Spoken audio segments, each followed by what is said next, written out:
Well, good afternoon, everybody. Today we have with us Dan Cahill. Dan is the president of HSD Metrics, as well as the chairman of the Northern Kentucky Chamber of Commerce. And Dan, you've been in this community a long time, and you're very entrepreneurial. And then now you're chairman. You've been chairman of the chamber board. So thanks for giving us some of your time today. Absolutely, Chris. So you normally you would take this the commitment of leading the chamber for a year. You would have the staff and everyone work with you on this model, and I think that all things would be normal. And then you hit COVID, so you obviously had to pivot. And we've talked to Brent Cooper, the president, but would like to hear from your standpoint as a volunteer leader of this great organization. Tell us what that looked like and where you guys are in your plans today. So yeah, you're correct, Chris. Normally this would be my farewell speech, and I'd be handing over the reins to somebody else, and you'd be seeing my brow kind of, unfurrow, and I'd be relaxing a little bit. But for the first time in 50 years, we've decided to go ahead and extend a tenure for an extra year. So I will actually be the first chair of the board for a 2-year term for the first time in 50 years. So I guess I should say congratulations, right? Well, I'll tell you, it is incredibly exciting. And, in one sense, I think that, the prevailing thought was, well, let's give Dan the mulligan, right? But I don't feel that way at all. It's an easy lift with the energy around this community. I actually heard, somebody, the way we typically think about things is, these difficult events and this diversity sort of make somebody and they create character. But I think for our community, it's revealed our greatness. And I really believe that. I think it's revealed the greatness of our businesses, the underlying strengths of what we bring economically, the great character that we have here, the way we've dealt with it.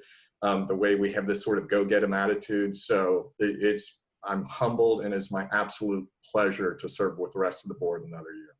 That's great. Well, and I guess it also gives you an extra bit of time to deploy and have some successes on the things that you would have put in place as opposed to dealing with COVID. But maybe walk back to this when you took on the reins and some of the things that you wanted to work on in the year, and give us an update on those and share with us where those stand today. Happily. Thanks, Chris. So we had 3 things a year ago that we started to talk about. One was increasing market share. The second was really creating high impact events. And the third was One Voice. And, the nature of those 3 briefly, essentially were around increasing market share. Certainly we're a member-driven organization. So, we've got to be fundamentally sound financially. But, the notion of expanding market share means just getting more people involved, just more people involved in the work of the chamber and the economic work of the community. The second would be that, we're sort of an events-driven organization, but what we wanted to do is put together some very, pinnacle events, sort of cornerstone events, if you will, and make those much more high impact. And then the third around One Voice was really all about collaboration and coordination, right? So we just wanted to make sure that when we were sharing our voice, particularly in Frankfurt and outside within the region or what have you, that we were in coordination with the rest of the outstanding community assets here. Of course, you lay those out, and then you have a global pandemic. So you reach back in your global pandemic plan, which, Chris, we did have one of those this year. I just wanted to share that with you. But no, seriously, those 3 have remained pillars and strategic paths for us. And I've just been astounded at just how they've manifested themselves, right? When you look at high impact events, folks are scrambling right at the beginning of the pandemic, as I'm sure you remember, Chris. And, we just started gathering information. And all of a sudden, the amount of individuals who were participating in the events we were providing, the amount those were being forwarded to other individuals. And then you look at increasing market share. Not only is our membership stabilized, but we're starting to continue to tick back up because folks are seeing the value. And around this notion of One Voice, I mean, it has been, and kudos to you and the rest of our government officials, it's just been an absolute pleasure watching the partnership of everybody to try and ensure that we are doing all we can do, not only for the citizens, but also for the businesses. So, we're going to double down on those 3 for this year and the coming year. And because it's just been so great to watch it all manifest during this time. Well, even pre-COVID, there's always this argument: does it matter? Should businesses participate in a chamber? Should they pay their dues? And I have so many friends who, regardless of even participation in programming, it pays for itself to be a member in most cases. So, but I think the ultimate thing you're trying to do is just to elevate the amount of people and businesses that are connected to resources and know the support that they get from other businesses in the community. But so maybe walk through some of the challenges you've had this year, other than COVID. But you've stepped in and you've been now in this leadership role for almost a year. Have there been surprises to you that have thought, man, I really wish that the community knew behind the scenes that the business community is doing this, or maybe we've got a gap in this one area, or anything like that? That has been an epiphany for you at all, or? Yeah, I mean, I don't want to sound too rosy about it, but I would say, as I look back on surprises, most of them have been positive, really. Outside of just the complete and total pause of the economy and the shock that sort of comes along with that.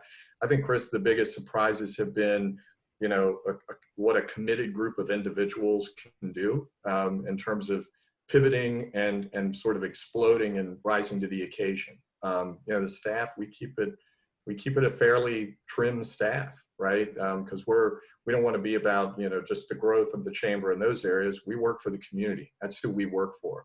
And so I'd say, the surprises have been about us, always talking about how are we going to appeal to the next generation, and how does our programming need to change and evolve, and how do the way we look and act and, the face and, what we're about, how does that all need to evolve? And frankly, we got forced into it. So what we've tended to focus on is sort of what I'll kind of call a bold but responsible plan, where we said we're going to focus on innovation, we're going to focus on operational efficiencies, and all of a sudden, the content that we were distributing was getting picked up by 2 or 3 times the amount of people that we thought it would. So I think those have been really the biggest surprises, Kris. But as it relates to the rest of the community and working together and all of those things, it's all of that.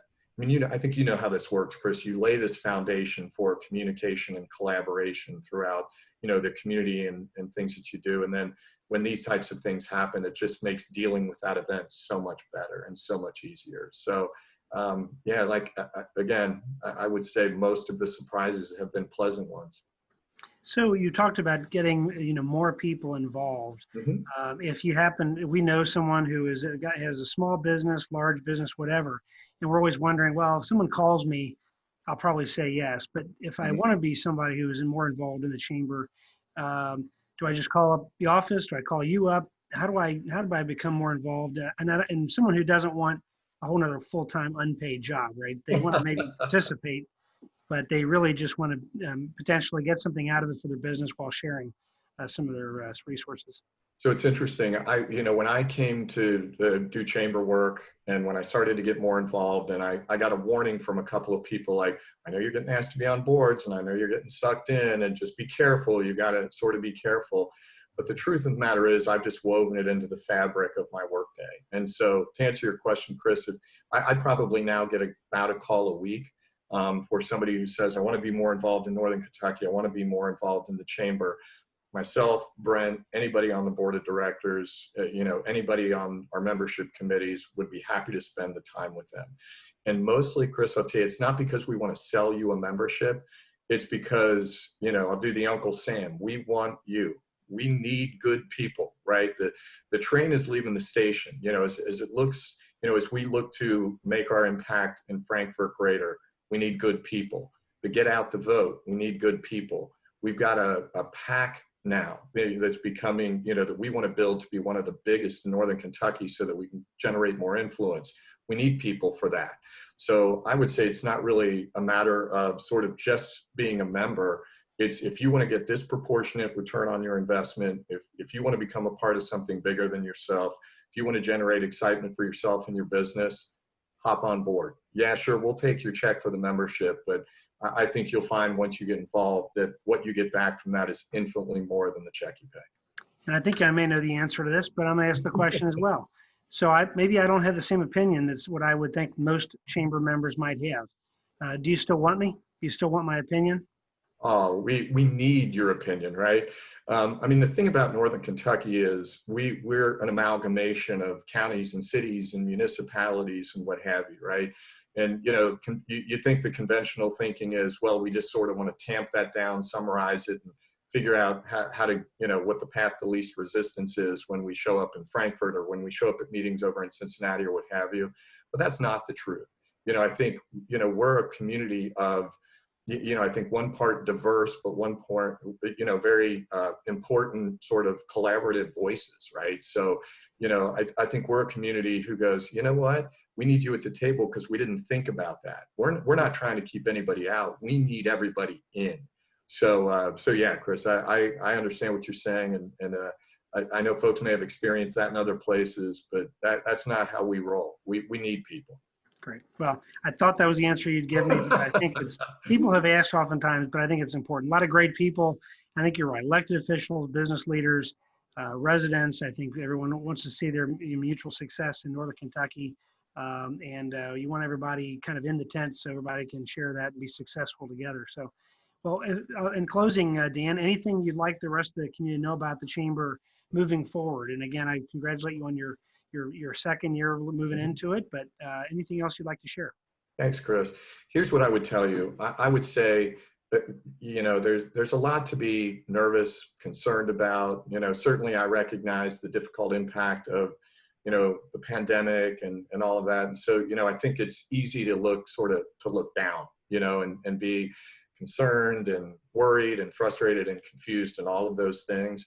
But for those individuals who have had time to experience our community the way I've had the great blessing of experiencing it, and Kris, I suspect how you do, I see much, much more inspiration. I see a ton of hope for the future. I see a community of individuals who have learned how to react and respond in a super healthy way. And I could not be more optimistic about the future of what we have here. So, you know, I would just urge everybody who's listening to this, working with you, watching, keep your head up, because there are some incredibly great things on the horizon. And if you want to see what they look like, pop on by the chamber, we'll show you.